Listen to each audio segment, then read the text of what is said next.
Hello, everyone, and welcome to Season 3, Episode 32, which, of course, in Portuguese is Tracy 2, and in French, something, de. I think. de. De. The French are like, oh my gosh, they're so Frenchist. Shut up, French. Anyway, Anyway, everyone hates you guys. What are you talking about? Yeah, you guys suck. Wow, what a way to start off. Thanks for inventing democracy. Anyway, welcome to the show. I am Paul, and my host here, as always, the one and only former NFL quarterback for the San Diego Chargers, Trevor May. Interesting. Hey, San Diego Chargers. Woo! They don't exist. Yeah, they don't exist anymore. They don't exist. Are they the LA Chargers? Yeah, they are, aren't they? They are. Everyone's LA Chargers. Everyone's the LA whatever. LA Rams, LA Chargers. Yeah, LA Cardinals, LA Lakers, LA everything, LA Dodgers. Gotcha. LA. Los Angeles Angels of Anaheim. Ugh. Anaheim. What a one. That place sucks. Wow, we're really making some enemies here. We hate France. We hate Anaheim. Boom. Guys, welcome to the episode. I hope you enjoyed last week's episode, which of course was the live recording of myself and Professor Broman at GCX, which was a ton of fun. So if you have not thought about getting your tickets to GCX, I would consider doing so. One, it's great for the kids because it benefits St. Jude Children's Hospital, and also you'll have a great time. And if you have kids, it's also great for those kids because it's going to be probably at, I don't know this, so this is not insider information, at Universal again. So you can only help kids. And that awesome venue. Come on. You know, a lot of people got to go a lot of people go into the old park too. So it's like kind of like, you know, Universal, the park next door. It's right next to the park. The old park. So it's awesome event for St. Jude, as always, saving the kid, like helping the kids out. Yes. They wear millions of dollars every year. It's getting even bigger and bigger and bigger. And it's always fun to watch how they outdo themselves, but phenomenal. The crew there does a good job. Shout out to everybody. Work. And big shout out. You know what? I don't think Mudcat gets a lot of love. So let's give him a little love. That guy runs a lot of stuff. Let's put some applause here in the track. Applause. You know? Yeah. Applause. Put it in post. Mudcat, great job. Great job, Mudcat. You know, obviously Broman and Darkness and Lupo and the whole crew and Sam. Obviously Sam. Oh yeah, Sam. Sam Lupo. They do a great job. So yeah, check that out. Be there, and I promise I will be there next year. Kid. He won't. I might. Yeah. Who said that? Was that a ghost? I don't know. That was horrifying. Could be a ghost. I guess. A new movie. We got a new movie this week. We're going to continue our exploration of 2000s comedy, I guess. Oh yeah. But first, Paul, what are you up to, man? Dude. How was your week? How is the let me start with Monday. So Monday I woke up. No, it was a good week. Good week, solid week. Played some more games. I've been getting some more content in. There's like a new Among Us clone called Lockdown Protocol I've been playing. It's been a blast. Chat's been loving it playing with the crew, you know, Ames, Tim, Tripp, all those guys. A lot of fun. And also been playing more games with the one and only Sheriff Eli, friend of the pod, who has a new jaw and a brand spanking new lisp. And it's a joy. It's a joy to listen to him speak. No, but seriously, he does have a lisp, and it's fantastic. So he had he had his jaw redone, I mean, he can tell you all about it. I'm going to be honest. I had no clue what you were talking about there for a second. Oh, I'm sorry. I thought Sheriff Eli actually got surgery. Eli got surgery on his jaw. I mean, technically, it was on the bone at the top of his mouth, like his palate. Because he had issues with, I'm probably going to butcher this, but like a bone growing up into his brain that was going to cause a stroke. So he had to fix that. Yeah. So he had to get like his whole jaw and mouth restructured. And apparently that affects how he says S's now. He's on a liquid diet for 6 months, no caffeine. I mean, that sounds like hell. Nuts. That sounds like my own personal hell. So yeah, a lot of meal replacement shakes. Anyway, he's changed his schedule, so he's on during the day now. So we've been streaming more, is what I'm trying to say. We've been streaming together, making some good content and having a lot of fun. So it's been cool to have a buddy during the day because he's usually like a night guy. We kind of miss each other every now and then. But so yeah, good week, man. Good week. Can't complain. How about your week? How was yours? It's going well. We're still in holding pattern, talking about baby, waiting for baby. We're in a whole we're waiting and seeing. We are 8 days from his due date. He might get there. I don't know. Also my birthday. So yeah, birthday's on the side burner, to be honest, right now. No one cares about you, buddy. No, don't. He's my only hope. Actually, him being born on my birthday is the only way for people to then start caring again. So it's also yours. Oh wow. Yeah. So the due date is my birthday. Yeah, I'll be 35, and I shouldn't have said that. So now people are leaving already.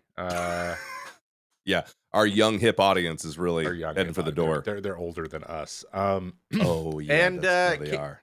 Yeah, and so we've been sitting around a lot. I've continuing to watch literally almost 2 movies a day. Can't stop watching them. Watch some really great stuff. But Kate and I have a show that we love. I don't know if I talked about it in the last couple of weeks, but it's called Kevin. Power. No. Oh, sorry. So we'll talk about it one moment. It's called Kevin Can Go F Himself. Have you heard of this show? No. So it's the sister from Schitt's Creek is the main character. Okay.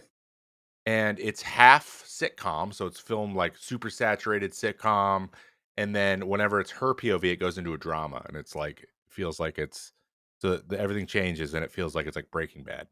Oh, and she's just like in a miserable relationship with the main guy in the sitcom, but every time he shows up, it turns into a sitcom again.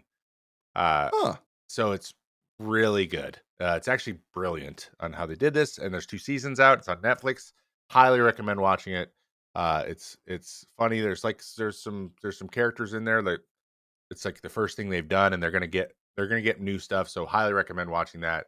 It's like funny and silly, but also like serious too. I don't know. It's got Breaking Bad vibes, frankly. Okay. Where it's got this facade, but there's something going on behind the scenes. So watch that. I watched a movie called Rebel Ridge. Rebel Ridge. It's a Netflix movie. It's an action. It's one of those like small town. Yeah. Police. I'll show you a ridge. Yeah. A guy comes into town, a straight like Reacher, right? Okay. But it's Jack. Yes. Yeah. But it's better. But it's okay. So the main guy who plays in it, I think his name's Aaron Pierre. Is Googling. He's the next guy. He's the next action hero. This guy's he's next. He's awesome. It was sick. It's sick. Look at the mustache on this guy.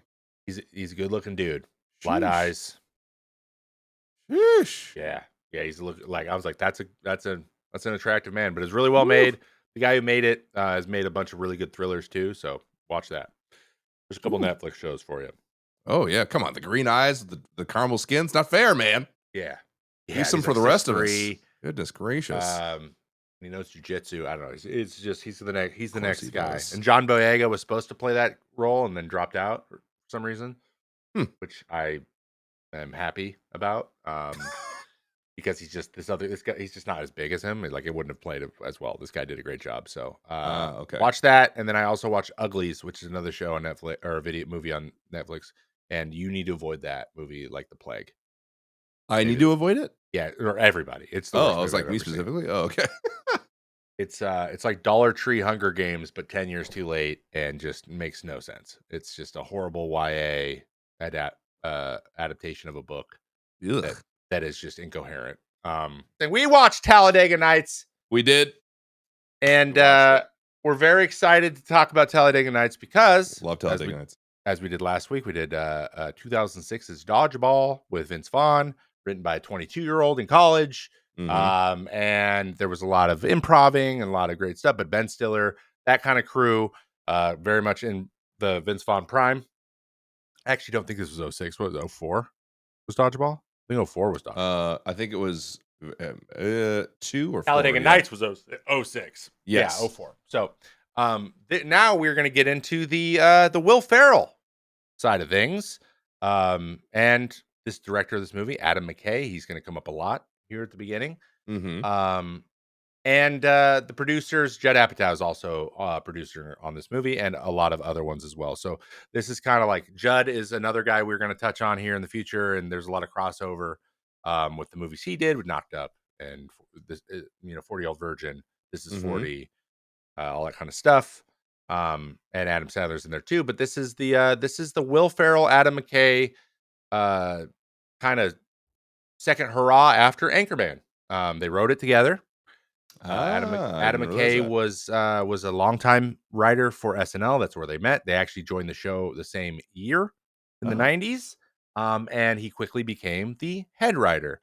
And then I think he left around the same time that Will left and Seth Meyers left. A lot of those Kristen Wiig. Well, they stayed on a little longer, but um, that crew that or Chris Kattan, when these guys all kind of left the crew, Adam McKay also went and started making movies. And the big hit was Anchorman that they wrote together. All the jokes and stuff are pretty much those two guys. But it is remarkable how much improv they do in their movies, and this is a big point with this guy, with these people's style. So basically, every line you ever see in any of these movies was done 5 times, 5 different ways, pretty much every time. Paul Rudd talks about Anchorman a lot, and how he wasn't used to improving. He didn't have a background in improv like them. Steve Carell also didn't really have an improv background, and so they really, it was so hard not to break. I can imagine. With Will. Oh god, the guy who talks out the side of his mouth. The sports. Will, where is it? What's his name? Where is he? He's Will? here. Oh, from Anchorman. The sports caster. Oh, I know who you're actor. talking about. You know what I'm talking about. Paul. Wait, no, that wasn't him. Is he the sports guy? No, the sports guy was like he was like that guy with the cowboy hat. Gosh, what's his name? Oh, we'll look it up. We'll talk about it in a second. He's improv, so he was good with improv. So these guys were good, and some of them weren't, and it made it increasingly hard to make the movie. Like they talk about Anchorman, the biggest break that Carell and Rudd had. They weren't even in the scene.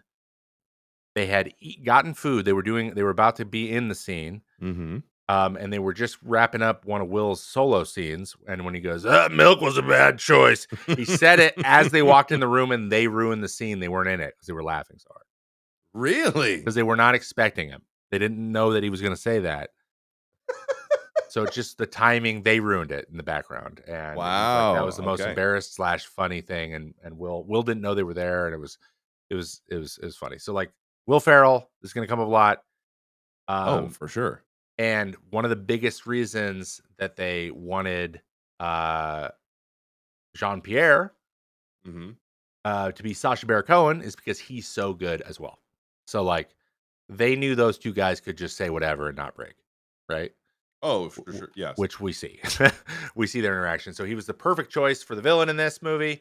But yes, Adam McKay and Will Ferrell, we will see what their bromance produces here in a moment. But Paul, yes, if you had to describe this movie, though, how would you describe it? One sentence.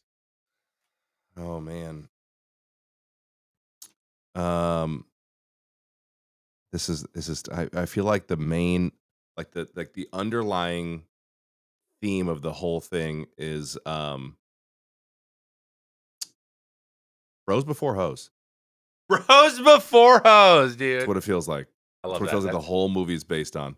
That's a good description. Yeah.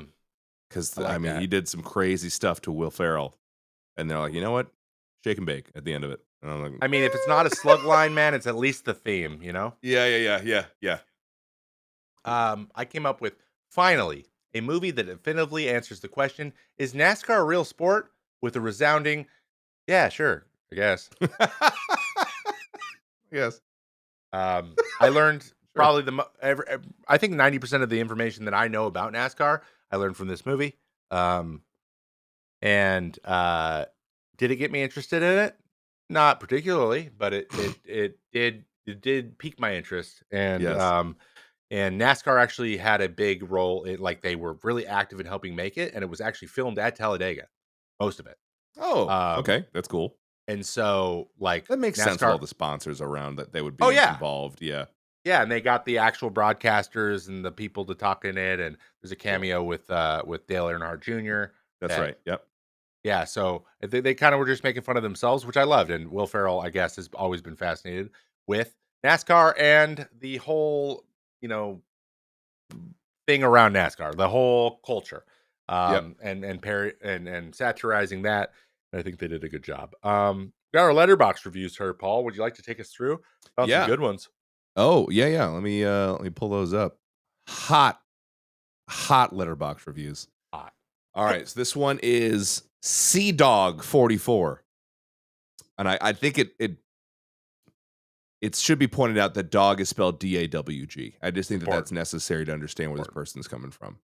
And they said, if you ain't first, you're last, which is not true. We do find that out. And also, quote from the movie. So they tried pretty hard. They reached pretty deep down into their review pocket and pulled this one out. And no one seems to like it. It's important to point out, too, it's Y-O-U-R, not Y-O-U-R-E. So these guys are literally locked into the old grammar, too. Didn't even spell it right. So wait. It's supposed to be you are last. It's your last. Like, it's your last. Your last. This is your last. Oh, yeah, you're right. Yeah. Sea Dog, you idiot. Yeah, idiot. Stupid. This one, Trevor liked. This one's from Josh Larson. This is, if given truth serum, my wife would likely admit this is her favorite movie of all time. Facts. Which is funny because Tirza could not wait to watch this with me when I said it was the next movie for the pod. Seriously? She was like, I love that movie. Yeah. She didn't get to watch it because we have 2 kids, but she really wanted to and got to see some of it and was laughing after she had just had like this. It looked like she had just put Amelia down and she came downstairs after like an hour of trying to put her down. And it looked like she had went like 3 rounds in the ring with Amelia. Like her shirt was like twisted, wrinkled. She was like, she had like a black eye. Like, what happened up there? And then she saw a scene from this movie and she was like, and immediately felt better. So that's funny. I agree. I don't know why. Maybe wives just love Talladega Nights. I don't know what it is, but that's funny because Kate was not as excited as Tears out there. Really? No, she was not. Not that she's like, yeah, like no, but she's like, come on, this is a stupid boy movie, which it very much is. Yeah, yeah. She likes stupid girl movies. I get it. I don't understand. Like, sorry, we're not How to Lose a Guy in 10 Days. Yeah. Totally loves Pride and Prejudice. Loves Pride and Prejudice. Oh my gosh. Was she into what's that one with the spluge inside the pull? Pardon? Bridgerton. I figured you were going there, but like I was like, he probably means Bridgerton, but I don't know what any of these words mean. So yeah, no splooge. You don't want to get his baby batter inside the oven. That's what was happening. Yeah. Bridgerton.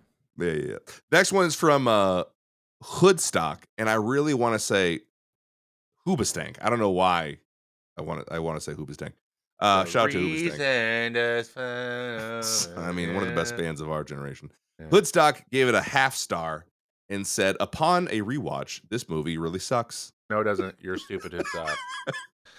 And don't be like Hoodstock, guys. Yeah, that guy sucks. Like Hoodstock. Released. Whoa, great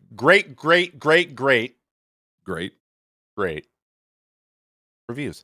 Released August 4th, 2006, in collaboration between Columbia Pictures, Relativity Media. Fun fact, my agency that I was with was once owned by Relativity Media, so I was on Relativity's roster for a minute. Which is funny. They became a movie company, but they also were like, they repped actors, which is a little bit of a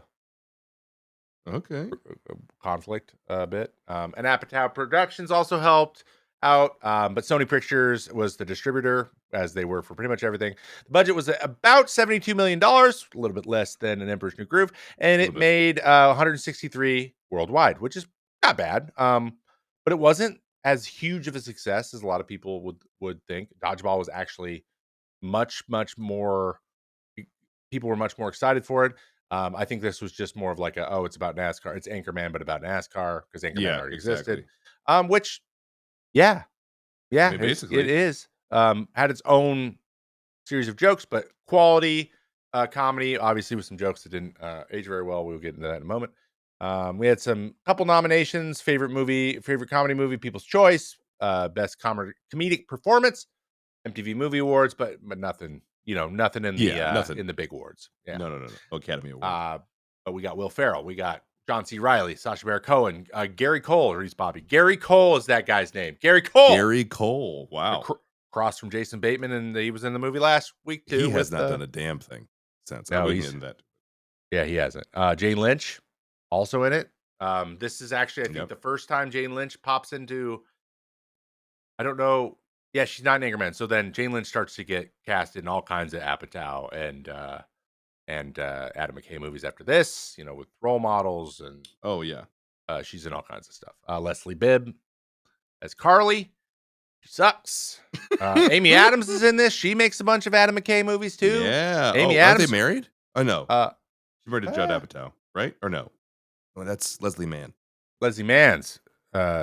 Yes. Amy Adams might be married to someone involved in this now, but yeah, she's also in Vice that Adam McKay made too. So he finds who he likes, and then they get cast several times. But just a good old fashioned romp. But yeah, I have a little bit of fun about the making of this movie. Okay. I really wanted to touch on, and we're going to do this a little bit too. As I mentioned, it was kind of the second hurrah after Anchorman.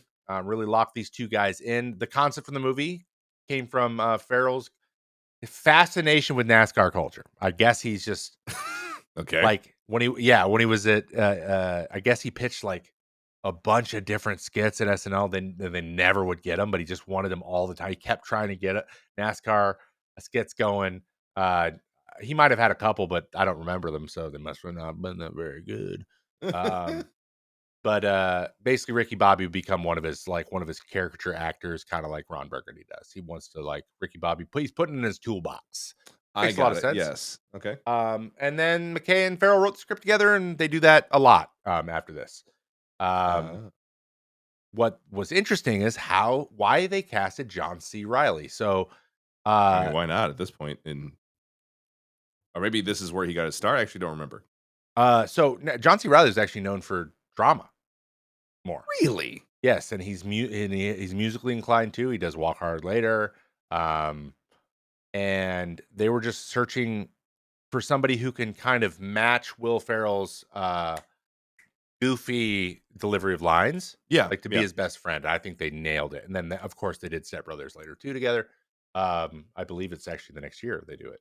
I actually don't know if Adam McKay did Step Brothers, but he probably did.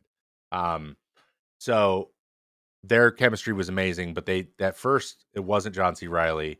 And I can't, it doesn't have a list. I read this. It didn't have the list of all the other people that they were thinking about, but they said as soon as they read together, it was game. Like Will just like looked at Adam, was like, dude, and he's like, okay, we got him. This is the guy. Yeah. And then I mentioned everything about Sacha Baron Cohen and being able to hang and not break. So the thing is, him and Will kind of just had this thing going where they just kept taking it up a notch. And it was, and as we know, Sacha Baron Cohen, Borat, Ali G, he's a phenomenal comedic character actor. So, and they also didn't know about what his accent was going to be until they started filming, which is so funny. And so much of this movie is ad-libbed and improvised. And I love movies like that. I just can't imagine. I just think about if I were an actor in this movie, there's no way. I'm ruining every scene, and you can't ruin the scenes. Yeah. Yep. It's not possible. Yes. So it became one of the hallmarks of their directing style is literally just like, yeah, we're going to say this, but we can try like anything you guys want. If you come up with something at the time, let's do it. And so that's how they ran it. They ran it the whole time that way.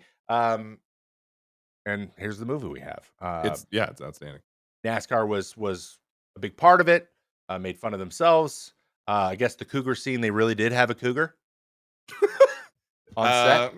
Okay, on set. Yeah. So when the cougar's in the car, that's a real freaking cougar. That's crazy. But then they have the CGI for the attack and stuff, right? There's nothing more terrifying than a live cougar in your car. No. Nope. They the Formula One references that actually was came in later. They didn't really know how to link it, so I thought that was pretty cool. And the Fig Newton joke, because uh, Will have this obsession with like how obsessed race car drivers are with their ads, and so he really wanted to put one on the windshield at some point. So they got that in at the end. Such a random like plot. Like it doesn't even go anywhere. It's not even. Yeah, relevant. he was like, this needs to be in here, and so they got it in there. Okay. And I love it. But this is one of the most interesting stories from the making of the movie, and it makes a lot of sense because the dinner table prayer scene, right? Oh, sure. So you can tell, Yeah. and then in the bloopers at the end of the movie too, they have a bunch of takes from this scene as well. So you can tell pretty much the whole thing was improv. Yes. But the scene where Ricky Bobby thanks baby Jesus during grace became one of the most memorable quoted moments in the film. The idea of the scene came through improvisation. Will Farrell and director Adam McKay wanted to satirize the hyper-patriotic and overly sentimental way athletes sometimes express their religious beliefs. To give it an absurd twist, he just insists on it being a baby Jesus. And he said baby Jesus once, they broke, and then he went with baby Jesus for the rest of the time. And it was really hard to do. And they improvised many of his lines, including thanking Jesus for specific consumer products like Taco Bell and Powerade, and then mocking how product placement infiltrates every part of it. So they didn't know he was going to do that. Wow, really? Okay. So when he goes, they're releasing their new flavor, wild blue raspberry. When he did that, made it up on the spot. That's incredible. So they were like, sit there and just react to what he says. And I don't know how the kids did it. I don't know how the kids did it. It's insane. So I mean, I don't know how the kids, unless they just didn't understand the references, maybe, or they're just so like young. Kids, shut up. Like, yeah, don't say anything. That's probably better. Because you saw that their lines were like very like, okay, camera's on them, say your line, right? Yes. But everything else was like one take and just them talking. And when they were like, "Oh, you're so hot right now," and they like start to get it on or whatever on the table, he goes, "Everyone keep eating, keep eating." When was all that the keep eating part ad libbed, just phenomenal. So they sat down, they had very few lines, and they just ran with it. And I guess the scene took forever to film, but I think it. I gotta imagine that took so long. Like even just like the cut itself, like that scene, it was like it's the longest prayer ever. Just having to like do this scene itself without any like people messing up, which must have taken so long to know that it was all ad libbed and they had so many different takes. Holy crap! I mean, even the bloopers at the end was like, "Geez, this is a lot." Hawk 9000, dude. The gag reel for this movie is one of my favorites. I still watch it regularly. Yeah, there's some iffy stuff, but like, god damn it, it's so funny. Oh yeah, the packs of wild dogs infiltrating major cities, controlling major cities. It's so random. Yeah, it's so random. So yeah, Talladega Nights, great movie. We're gonna get in the categories in a minute, but first, let's take a little break and hear from our sponsor. Hey, Trevor, did you know that this episode of the May Contain Action podcast is sponsored by Underdog Fantasy? No way! Yeah, I know. I've gotten even more great news to share with you. You know what it is? What is it? They're currently running a promo for all new users. That's right. Brand spanking new users, baby. And the easiest way for you to get it on this special is by downloading their app or going to underdogfantasy.com and using code MCA. Go ahead and do it, Trevor. Already done. Oh, snap. I'm a proud card-carrying member of Underdog Fantasy. Card-carrying? I didn't know they had cards. Dang it. They donated to my campaign. Even if you've already registered but haven't deposited, you can still use the promo code chat and those who listen, because I just call anyone that isn't myself and Trevor chat. Yeah. Get started today and come play along with me and Trevor all season long at Underdog Sports, baby. Claim your special pick and first-time deposit offer up to $250 in bonus cash with code MCA on Underdog Fantasy. Come play, everybody. Come on and play. It is football season. It is time. If you want to get mad about Cooper Kupp being down for the week, you can do it at Underdog. LA Rams.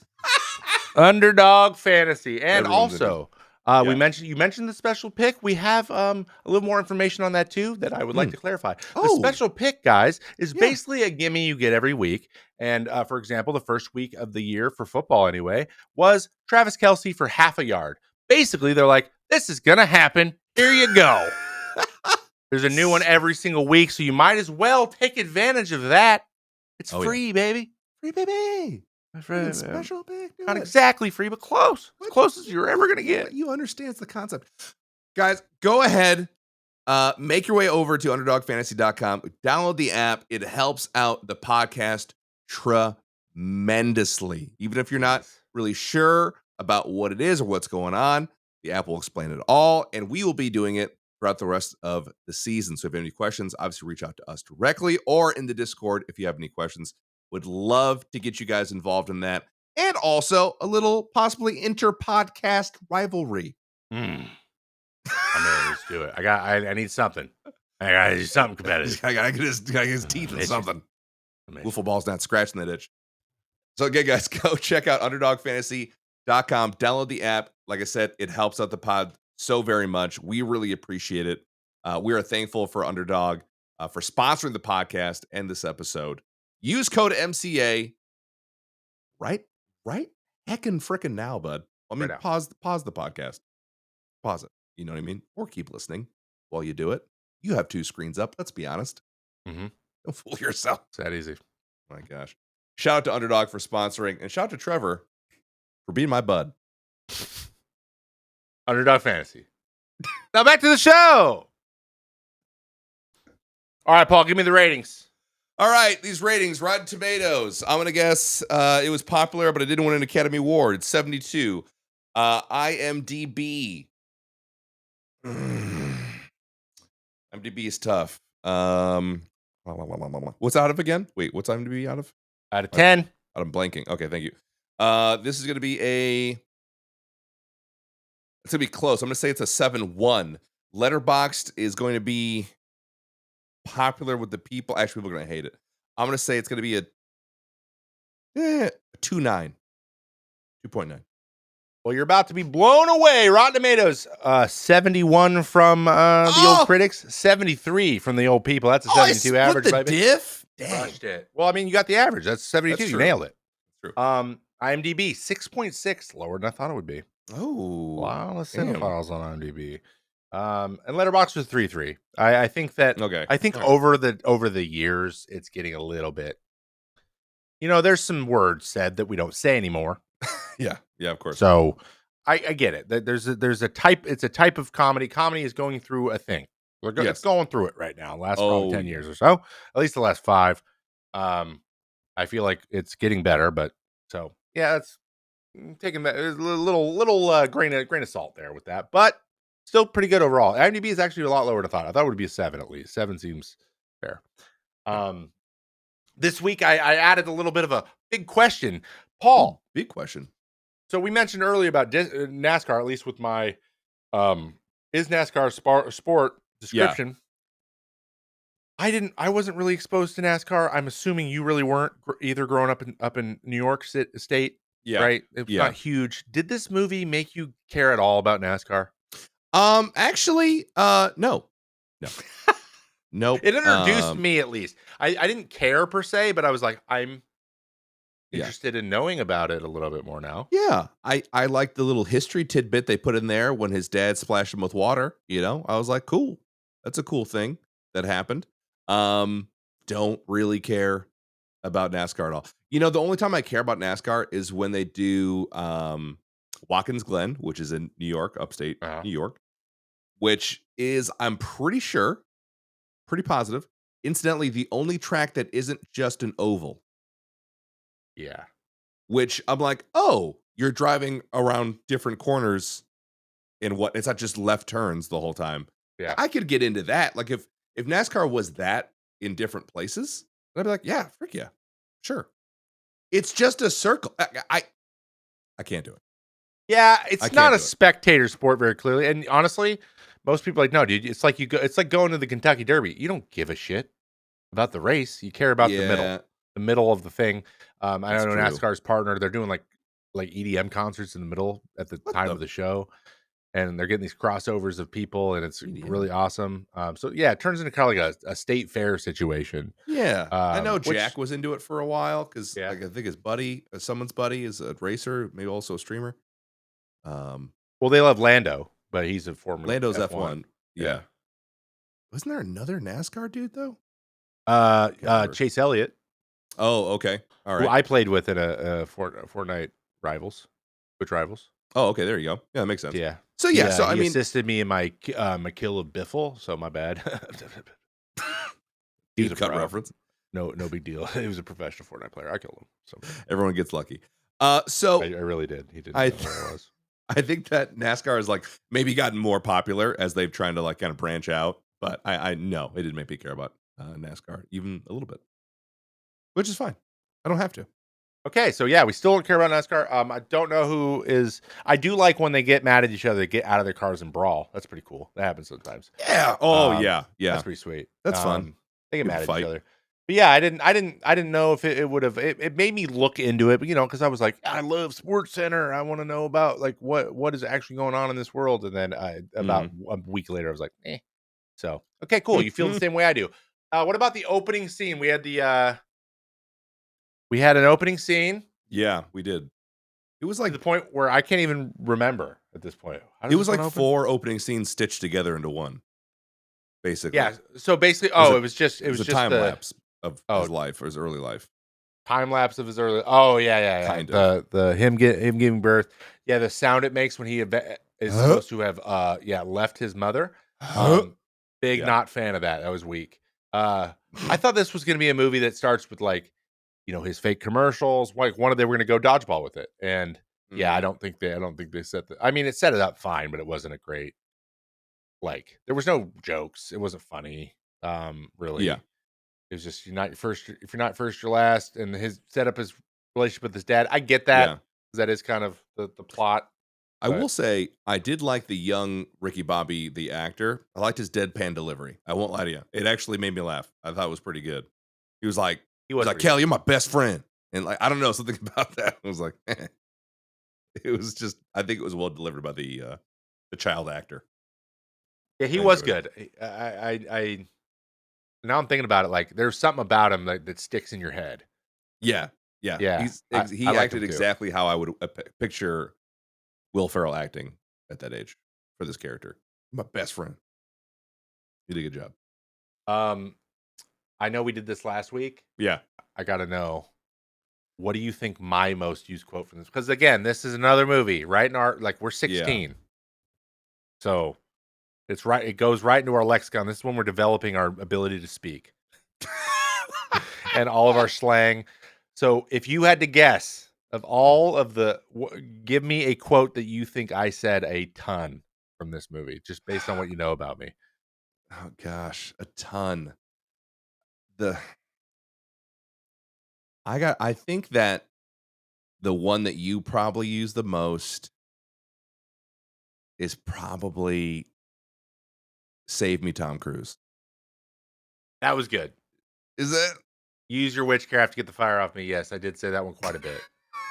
That wasn't number one though. What was your number? Number one is almost always like the most obvious. At least from the last time we did this, it feels like, oh, of course that would be it. Like, don't you put that evil on me, Ricky Bobby? Oh my gosh, that was probably the one I. That was your number one?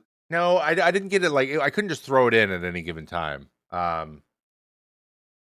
Honestly, the one that I probably. No, this one only came up when the movie came up too.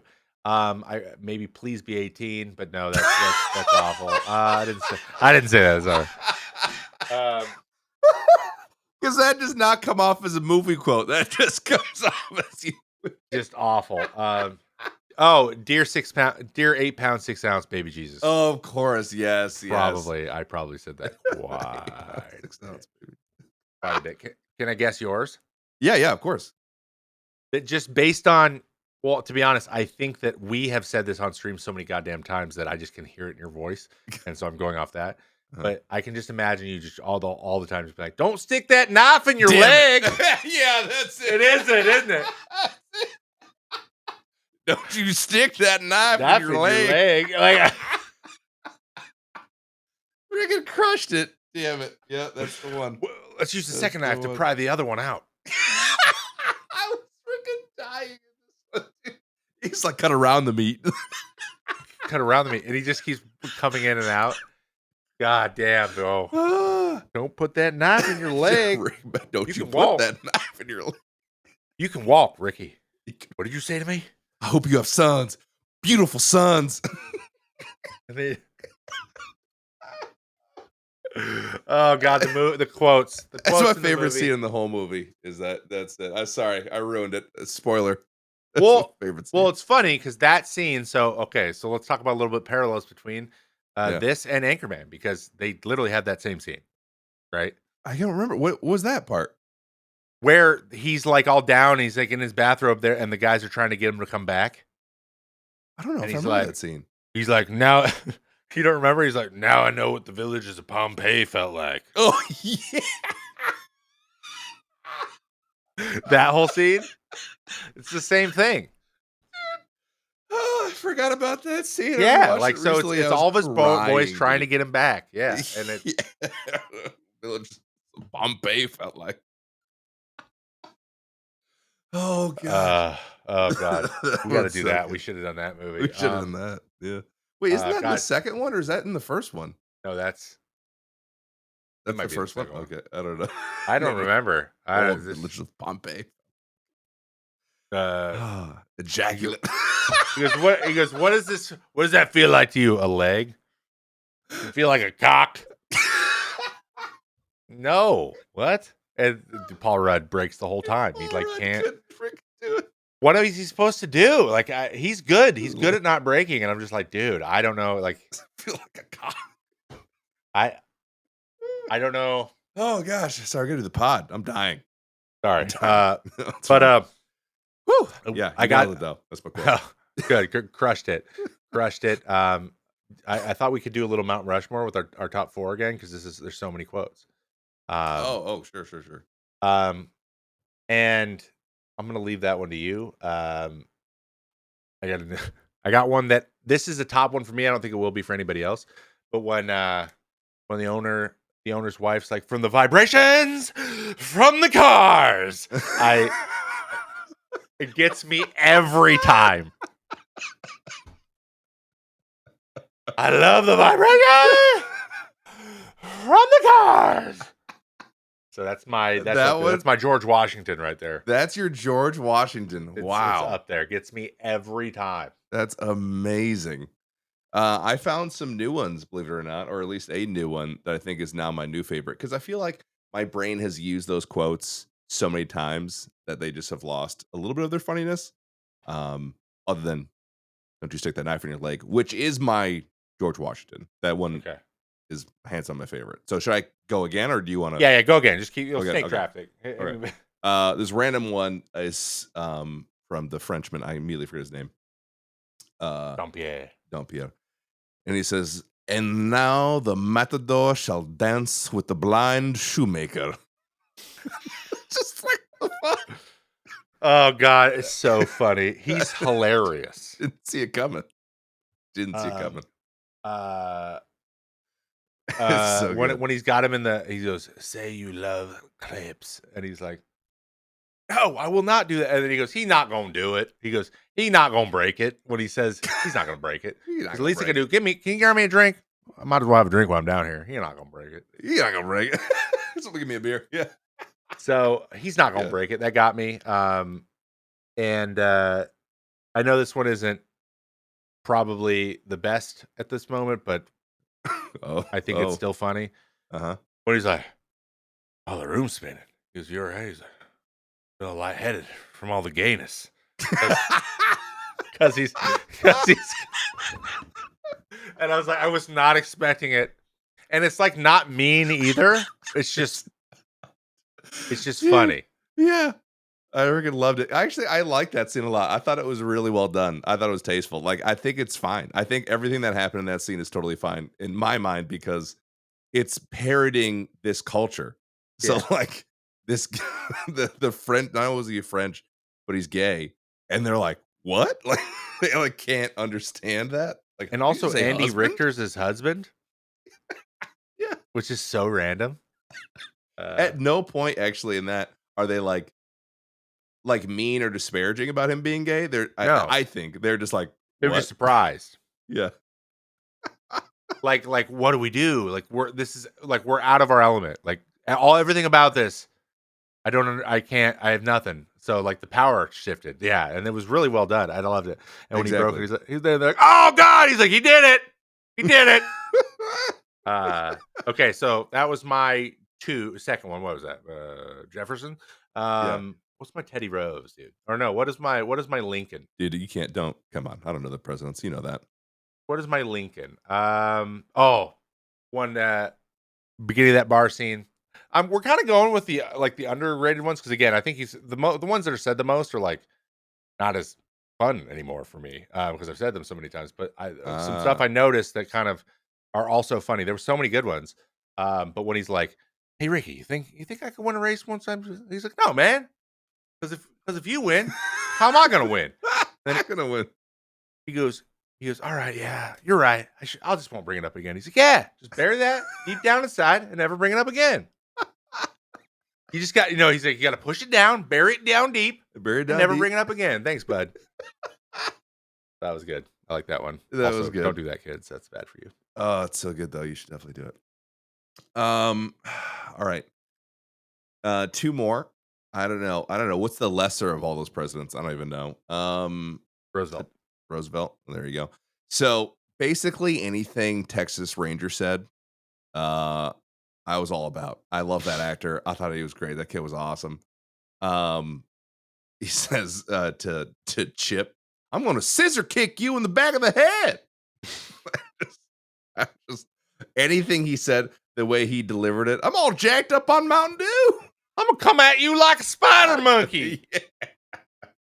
Anything that kid said, I was here for. I don't know what that is, but I love it. And I love it. Yeah, I'm all jacked up on Mountain Dew. That's a good one, man. Yeah, that was really that's good. up there. But I said that one a lot. My favorite kid quote actually is from Walker, and he's like at the towards the end of the movie, he's like, what does he say? I didn't write it down, but I remember it was like, "You're gonna break us like wild stallions, aren't you?" Just that was so good.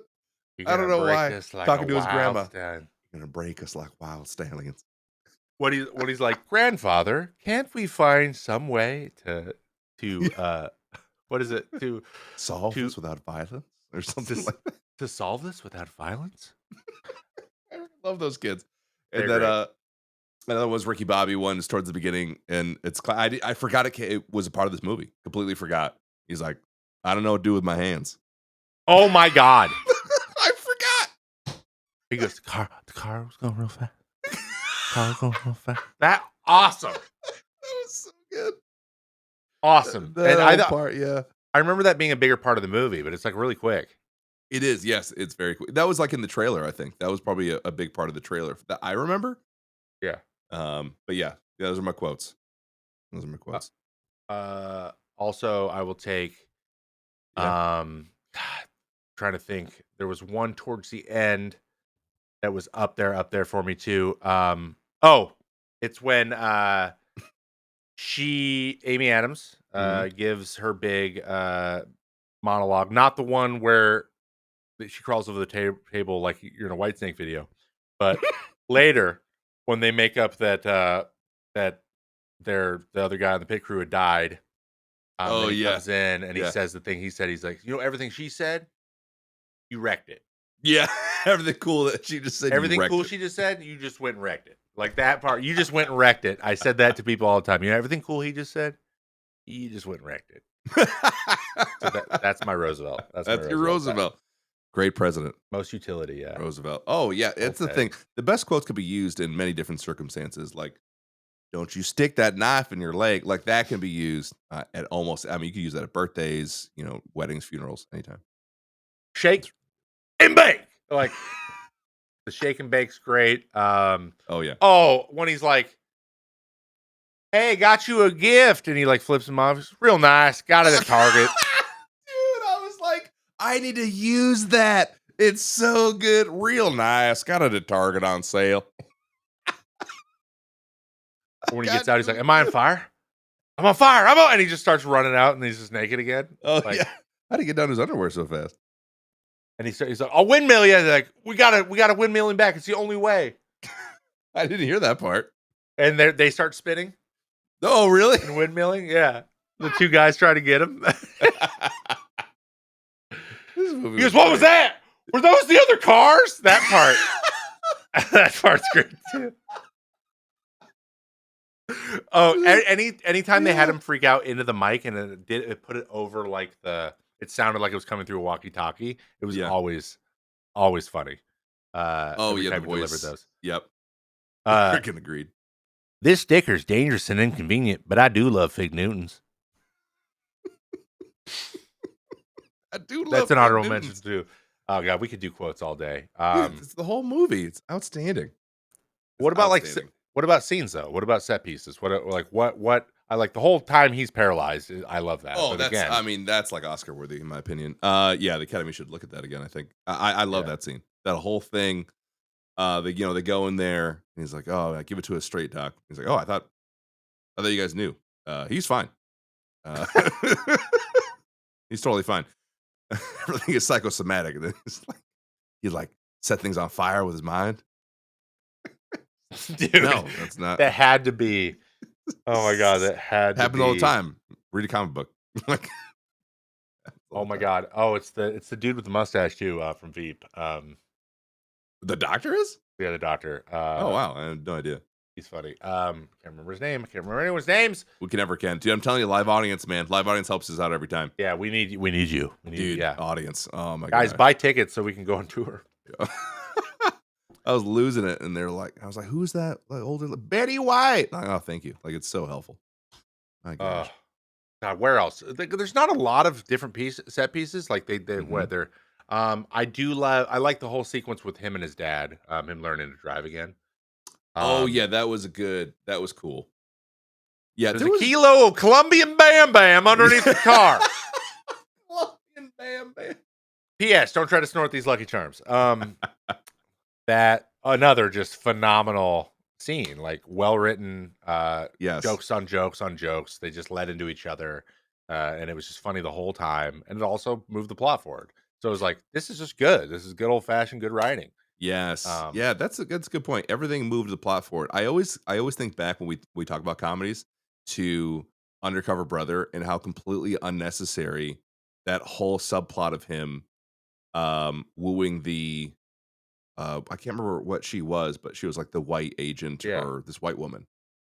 Or like falling in love with her or whatever. I was like, this does nothing. It was too long. Yeah, way too long. It was 20 minutes. Way too long.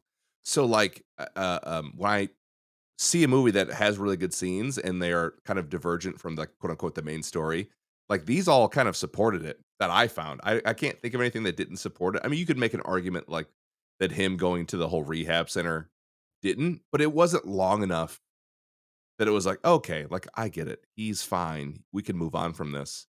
It was good little chunks of it because they made it seem like he had been there for weeks. Yeah. And they actually say that when he comes back to his house and he's like, "You were gone." He's like, "It's been 3 weeks. Like, moved into my house. You just slap your face on my painting." Like that. Anyway, I was gone for 3 hours. Yeah. Oh yeah, it was 3 hours. It wasn't even that long. Yeah, 3 hours. I was gone for 3 hours. I love how like innocent Cal Naughton is for the whole thing too. He's like, does, duh, man. yes. This is what happens, right? This is how it works, right? Well, he plays that exact same character in Walk Hard. Exact same character as far as like his blissful ignorance. Yeah. He calls, man. Oh, the whole like haunted house thing with the scary sound. Get out. Yeah. He's like, oh. I'm like, that's so stupid and silly. Why'd they put that in here? Yeah. That was silly, but it was very short. And he's like, "Why am I talking to you, man? I know it's like you keep casting a spell on me." Talk to you tomorrow? Yeah, I'll talk to you tomorrow. All right. Yeah, I'll talk to you tomorrow. All right. Uh, um, I mean, tons of scenes. I think I like a lot of the scenes, but I do have a Yes. couple nitpicks if you would like me to hop into Dude, these. you are the nitpick king. Yeah, okay. I you're right Okay. though. I You can can pick some nitpick. nits for sure. Pick a nit. Obviously, a few too many. Maybe a few of the homosexual jokes are a little bit meh.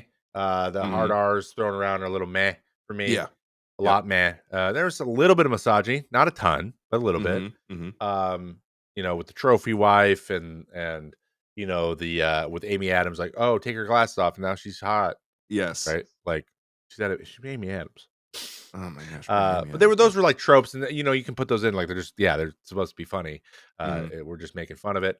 Um, I wish because Adam McKay later it gets really good at doing kind of like alternate, like an alternate scene, like something that didn't happen but you think it did, like something's happening in somebody's head, and he does comedy that way. He didn't Hmm. really do it in this movie, and so it was a lot of like really straightforward, like dialogue, race the cars, dialogue, race the cars, dialogue. And there wasn't as much, I don't know, physical humor maybe as there was in. Oh, sure. Which There maybe is why definitely the knife scene is so funny because it's literally physical humor. probably Yeah. like and Anchorman had a bunch. They literally Yes. have a street fight. Yeah. Like, that's awesome. Like, I was waiting It for was. that scene, and there wasn't. Like, just the outrageous conflict scene. Outrageous And conflicts. Yeah, yeah. Good point. I didn't really get it. They had they were, racing on foot at the end and whatever, but we were kinda in the same place we were always in, right? There was nothing, Exactly. like, outside of that. Like, they weren't just randomly in a park in San Diego. Yes. Like, I was kinda waiting for that, and that he throws that in, um, sometimes that I always, like, find it really fun, and it wasn't quite there. So that was missing a little bit for me. And I don't know, maybe I'm in maybe the whole straightforward, like even Dodgeball's filmed the same way. Like the color and the shots and everything's kind of similar. Like they're not really taking many chances. Correct. Um, Yeah, I agree with that. there's no like interesting top down shots. There's no interesting like you know. The best shot I thought was a tracking shot they did through the um cabin, I guess, a cockpit of the car in the Oh yeah, last race. I was like, "Oh, that was cool." I noticed yeah. that. And they had a lot of dash cam Yeah, live dash cam, of course. shots, but Yeah. like not a lot of like. It was a lot of stationary shots, and I wish there was just like a little bit. I don't know. I like physical comedy, especially like wide shots where there's something comedic happening, or something. I like that. Those in my movies, those always get me, and he Mhm. does that sometimes. He did it in Vice a little bit, making fun of Dick Cheney, Yeah, yep. and it just wasn't in this one. So that's probably why it's one of the better ones, but it's like not the best one. Yeah, I agree. I think I'm as far as nitpicks go for me, like I I don't know, maybe because it's not the group that I'm affected by necessarily, but like Mhm. the misogyny didn't bother me because it was a trope. Like they're making fun of the fact that they're They're misogynistic and misogynist, like exactly, the exactly. homosexual Some of like them were the just kind of like yeah. Like a little it's bit. I think and that's I think part of the greater issue. So even like the homophobia, like again, they're making fun of the fact that those people tend to at least stereotypically become homophobic or are homophobic. And so I think that's part of the issue with like comedy, and not to get in like a broader discussion, but like when that happens, I may have even already made this point. When we watch a movie and our knee jerk reaction is like, ooh, like they said Yeah. some inappropriate things. It's like that's the problem. Is we have that knee jerk of ooh now, where it's kind of like, huh. Oh, no, it's funny Before because it's edgy to yeah. exactly. Yeah. And maybe that's what it is. Maybe we've just got so conditioned to like it being edgy of like, you're just saying provocative things to be provocative. Where this was like, it just served the purpose of the plot and it helped reinforce the characters' personalities. So Yeah, it was more funny. But exactly. yeah, Yeah. no It's one's willing funny, to do that maybe now. maybe this is a function of me thinking back to why I was laughing at it when I was 16. I don't think that it was a social contract situation. Whereas like, Yeah. I know you guys aren't misogynist, and I know you're not homophobes, so I can say that makers That's of a the good movie. point. I Yeah, think I there's a was social laughing at it because I was contract. a teenage boy, Yes. and I Yes. still thought those jokes were funny. Yep. Or Yep. like I knew they were edgy. I knew they were edgy the whole time. It's not like I was ignorant of it, but it was more of a teenage boys like like will be a little more. take it for its face. And I think there's maybe a little bit of like, I'm a little ashamed of that, so I'm gonna keep doubling down on the maybe we don't use those jokes. But now I do know what you mean. Like we at no point where we're like Ricky Bobby's a misogynist or Ricky Bobby is a homophobe. We're just like, oh, he just takes this as like this is what you are. He hasn't thought about it. Yeah, like we're just like he just hasn't thought about it. Exactly. He has. Like we don't think he's a bad guy. We think he's a good guy. It never occurred to him that someone could have a husband. Exactly. It never occurred. Yeah. Mm-hmm. Which is like my head spinning from all the game because he's like, I didn't know that was possible. Yeah. Which is like also funny. Yeah, because he's like, yeah, he broke his arm, but also someone being gay is very like shocking to him. So, yeah, I think you're right, and I think they did do these things really well. But again, like just yelling the R word, it just isn't. Yes, that stuff is more used anymore. Correct. Yeah, I understand the time period. It made sense because that was fine then, like it was more accepted then. But it doesn't serve any purpose other than being shocking. Like, that one's an edgy. That's an edgy thing. That's an edgy like, thing. Oh, he said the thing. Exactly. That's the way. That's the way it works. That's a really great point, though, man. That's hey, a little bit less of a nitpicks for me for there. I think that was doing really well. I think that Adam McKay does that really well. Correct. Yeah, I agree. Based off his work with Babe, I think we can all agree. No, actually, that was oh my god, how am I blanking? Who made George Miller? George Miller. Oh, George Miller. Oh, that's right. Oh, my bad. Okay. Mad Max and Babe. Yes. Oh gosh, I have a new idea for a podcast where we just forget everything that we've talked about and we call "Why Am I Blanking?" That's this podcast. Oh shit. We're currently doing that. We're currently doing that podcast. Yeah. What do you? So how are we feeling about any peaks? Any peaks of any of the actors here? I don't think so. No. Everyone had a great career after this. Actually, I agree. Though, who is the goofy little guy who fixed his death? What is his name? Who fixed his dad? Who faked his death? Oh, that guy? Oh, yeah. He's in. Is he in Parks and Rec or no? Or no? It's Community.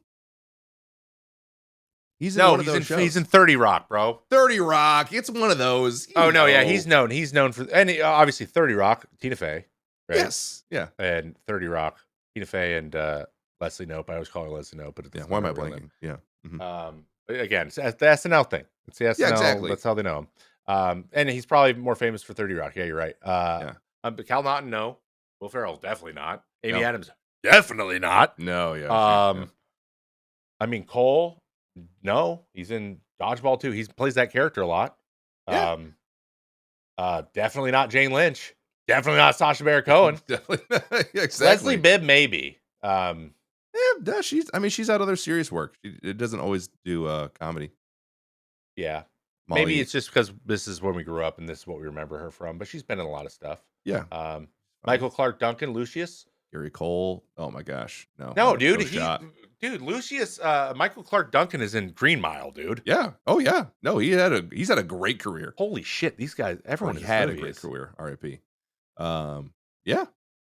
Yeah, nobody. This isn't the peak. I feel like this launched a bunch of people. Like, not launched, but like this was a nice another step up the stairs for pretty much everybody. Exactly. Like they all continue to do better stuff after. Exactly. Yes. Which that doesn't happen often. That's interesting. Special shout out just because I'm seeing this actor's face when Glenn, who is Jack McBriar, is talking to this guy at the bar, and he's like, "Yeah, I'm gonna give my grandma a gift. She's turning 88." He's like, "Get her a coffin."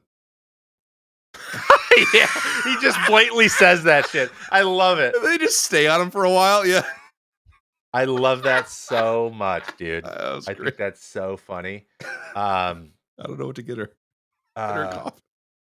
That's so funny. Holy shit. That's good. Anyway, sorry. No, I don't think anyone peaked. Yeah, I don't think it's a peak. I think, bravo, guys. Definitely early in careers, and careers took off from there. I'm really excited about this one because I want to do this again. The recast of all people of color. So we're recasting everybody, but choosing people of color. And they don't just have to be African American, black. They can be black, just not white. Yeah. And non-whites. Non-white recasting.